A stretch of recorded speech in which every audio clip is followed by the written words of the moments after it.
আমরা ভগ্নাংশ সম্পর্কে বলেছিলাম যে বিস্তারিত এটা আলোচনা হবে, স্বল্প সময়ের জন্য আলোচনা হয়নি। এবার আমরা ভগ্নাংশ সম্পর্কে আলোচনা করব। ভগ্নাংশের আমরা দুটো ভাগ পেয়েছিলাম, সেটা হচ্ছে প্রকৃত ভগ্নাংশ আর একটা অপ্রকৃত ভগ্নাংশ। প্রকৃত ভগ্নাংশ হলো, আমরা উদাহরণ দেখতে পাচ্ছি, উপরে ছোট নিচে বড়, অর্থাৎ লব ছোট হর বড় হলে এটাকে প্রকৃত ভগ্নাংশ বলে। আর উপরে যদি বড় হয় নিচে যদি ছোট হয়, অর্থাৎ লব বড় হর ছোট, এটা অপ্রকৃত ভগ্নাংশ। এটাকে আমরা ভাগ করলে আবার মিশ্র পেয়ে যাব, ওটা অপ্রকৃতির মধ্যেই পড়বে। আবার ভগ্নাংশকে প্রকৃত অপ্রকৃত করেও আরেকটা ভাগ পাওয়া যায়, সেটা হলো আমরা দেখতে পাচ্ছি এখানে ভগ্নাংশের আরও দুটো ভাগ, একটা সামান্য ভগ্নাংশ, একটা দশমিক ভগ্নাংশ। এই সামান্য ভগ্নাংশের মধ্যে আমরা কিন্তু দশমিক পাবো না, হতে পারে মাইনাসও হতে পারে। কোনো ভগ্নাংশ অর্থাৎ থাকবে যেখানে কোনো দশমিক থাকবে না, কিন্তু এখানে দশমিক আমরা দেখতে পাচ্ছি 3.7, 5.7, আবার 5.2, 2-এর মাথায় 15। আর এখানে কিন্তু আমরা কোনো দশমিক দেখতে পাচ্ছি না, অর্থাৎ সামান্য ভগ্নাংশ আর দশমিক ভগ্নাংশ। দশমিক আছে তাই এর নাম দশমিক ভগ্নাংশ। দশমিক ভগ্নাংশ থেকে আমরা আবার দুটো ভাগ দেখতে পাচ্ছি, একটা সসীম আর একটা আবৃত। এই সসীম মানে কোনো ভগ্নাংশে ভাগ করতে গিয়ে সেটা মিলে যাওয়াটাই হলো সসীম।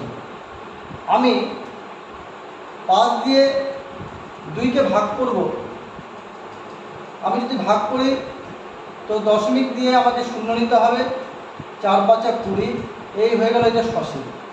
যখন মিলবে না, যেমন আমি 3 দিয়ে 1কে ভাগ করব, দশমিক দিয়ে আমি শূন্য নিলাম, 3×3 = 9, কিছুতেই এটা মিলবে না, 0.3 বারবার 3 আসতে থাকবে, অর্থাৎ এটা কিন্তু অসীম, অর্থাৎ আবৃত বলে, অসীম বা আবৃত বলে। এই আবৃতর মধ্যে কেমন আবৃত হয়? আবার আবৃত এটা 0.3 পৌনঃপুনিক আমরা চিহ্ন দিব, কেননা বারবার 3 আসতে থাকবে, তার জন্য 0.3-এর মধ্যে পৌনঃপুনিক দিব। এটা বলা হয় আবৃত, অর্থাৎ মিলবে না এই ভাগটা। এই আবৃত ভগ্নাংশের মধ্যে আমরা দুটো ভাগ দেখতে পাচ্ছি, এখানে একটা শুদ্ধ আবৃত, একটা মিশ্র আবৃত। শুদ্ধ আবৃতর মধ্যে যদি দশমিকের পরে এই যে পৌনঃপুনিক আমরা দেখতে পাচ্ছি 2-এর মাথায় 5-এর মাথায়, দশমিকের পরে যদি পৌনঃপুনিক থাকে, দশমিকের পরে যদি পৌনঃপুনিক পাই, তখন ওটা কিন্তু শুদ্ধ আবৃত হয়ে যাবে।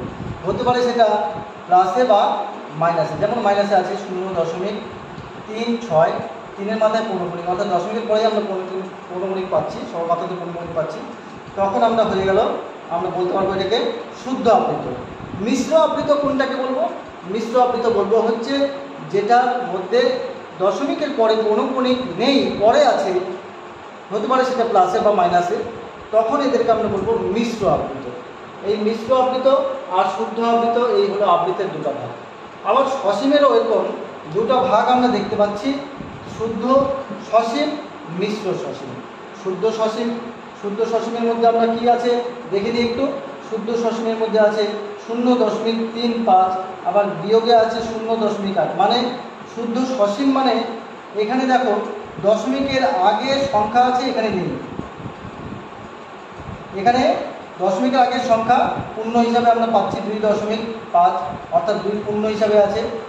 আবার পরে আবার দশমিকের পরেও সংখ্যা আছে, এটা মিশ্র। এই সসীমটা কেমন? মিশ্র। এই সসীমটা কেমন? শুদ্ধ। ঠিক আছে, এটা প্লাসও হতে পারে, মাইনাসও হতে পারে, এটাও প্লাসে বা মাইনাসে হতে পারে। সসীমের দুটো ভাগ, একটা শুদ্ধ সসীম আর মিশ্র সসীম।